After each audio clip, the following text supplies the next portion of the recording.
With SummerSlam looming, multiple major titles are set to change hands. If you're a fan of this business, you know it's all about the gold. Welcome back to Wrestling is Bullshit Weekly, where the wrestling flows like wine. Can't believe I just said that. Where the wrestling never stops, man. Let's get right into SummerSlam, man. SummerSlam is this Saturday, one of WWE's biggest premium live events of the year. Multiple major titles are looking like they're going to change hands this Saturday. We'll start with Gunther as he defends the Intercontinental Championship against Drew McIntyre. Listen, man, this is the way I see it. Drew did not come back to make Gunther look strong. We know he was in talks for a new contract for months, so it's really hard to see him losing this match. It'll be interesting to see who comes out on top. Next, Seth frickin' Rollins defends the World Heavyweight Championship against Finn Balor. Balor is the only one in his faction, the Judgment Day, not carrying any type of gold or hardware. So, I think the story favors Balor coming out on top as the new World Heavyweight Champion. This will also create a story between Balor and Priest, where Priest will eventually turn face and cash in the Money in the Bank briefcase on Balor for the World Heavyweight Championship. We also have a triple threat between Charlotte Flair, Bianca Belair, and Asuka for the WWE Women's Championship. With Io Sky looming with the briefcase, there's no telling who's going to come out of SummerSlam with that belt. Last but not least, we have Roman Reigns versus Jey Uso in Tribal Combat for the Undisputed Championship, the main event of SummerSlam. Even though we kind of know Roman is going to walk out with this belt, it's a very slim chance that Jey Uso walks out with the Undisputed Championship. There's not a single person who isn't excited to see the next chapter of the Bloodline saga.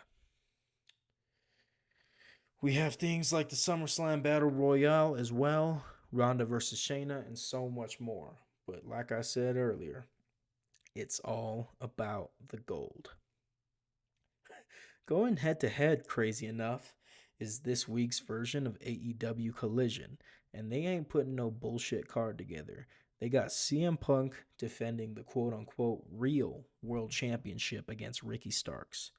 We also have Chris Statlander defending the TBS championship against Mercedes Martinez, one of the more viable opponents for her. We will see what happens with that TBS title match.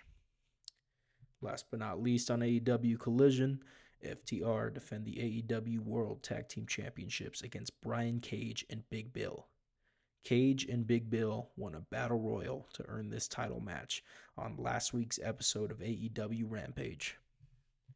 Speaking of AEW, we also have AEW Dynamite 200, the 200th episode of AEW Dynamite.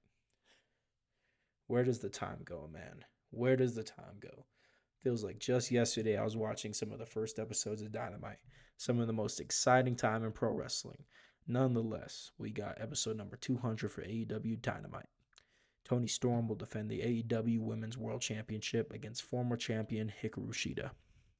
Aussie Open will also defend the Ring of Honor World Tag Team Championships against El Hijo del Vikingo and Commander. Not sure why this ROH match is being placed on Dynamite, but it admittedly sounds like fun. We'll see what happens in the future with ROH and AEW and how they handle those things. Speaking of Ring of Honor, Katsuyori Shibata defends the ROH Pure Championship against Josh Woods on this week's episode of Ring of Honor on Thursday. On the same night, we got Impact Wrestling, where Kenny King will defend the Impact Digital Media Championship in a triple threat against former champion Joe Hendry and Yuya Uemura.